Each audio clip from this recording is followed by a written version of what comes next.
A man who dares to waste 1 hour of time has not discovered the value of life. Ignorance more frequently begets confidence than does knowledge.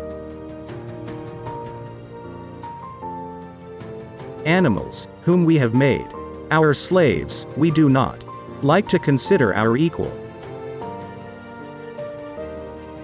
Man tends to increase at a greater rate than his means of subsistence.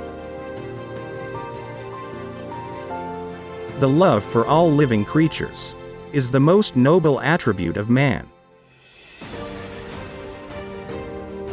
My mind seems to have become a kind of machine for grinding general laws out of large collections of facts. I have tried lately to read Shakespeare and found it so intolerably dull that it nauseated me. On the ordinary view of each species having been independently created, we gain no scientific explanation. A scientific man ought to have no wishes, no affections, a mere heart of stone. The mystery of the beginning of all things is insoluble by us, and I for one must be content to remain an agnostic. Intelligence is based on how efficient a species became at doing the things they need to survive. Blushing is the most peculiar and most human of all expressions. I love fools' experiments. I am always making them. The highest possible stage in moral culture is when we recognize that we ought to control our thoughts. This preservation of favorable variations and the rejection of injurious variations, I call natural selection, or the survival of the fittest.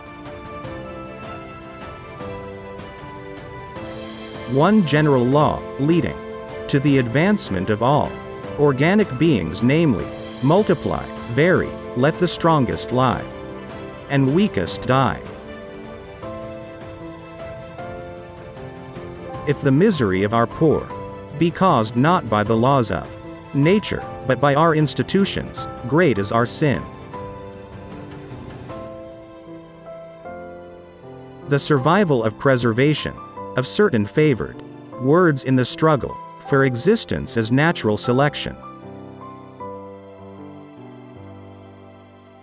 Keep steadily in mind that each organic being is striving to increase, that each at some period of its life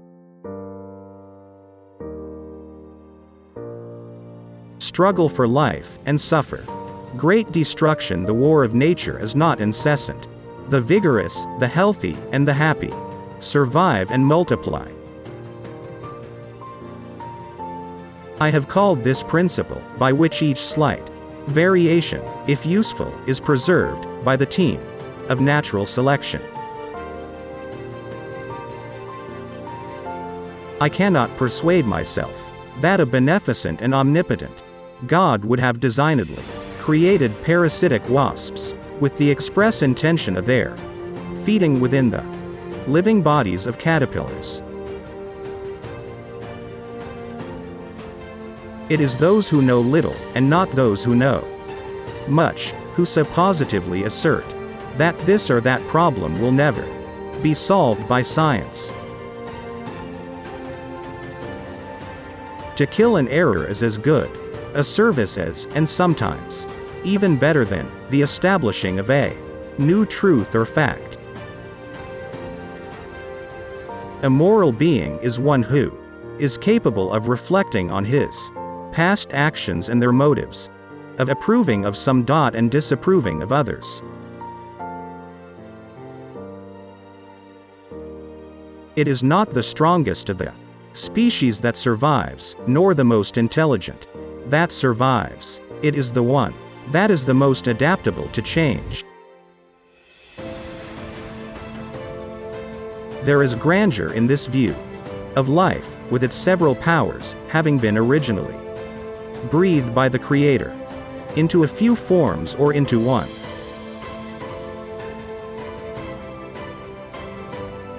Besides love and sympathy, animals exhibit other qualities connected with the social instincts which in us would be called moral.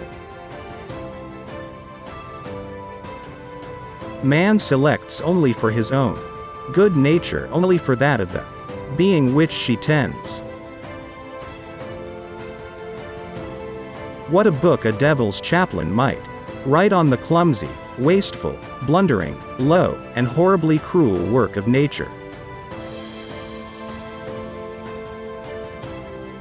The mystery of the beginning of all things is insoluble by us, and I for one must be content to remain an agnostic.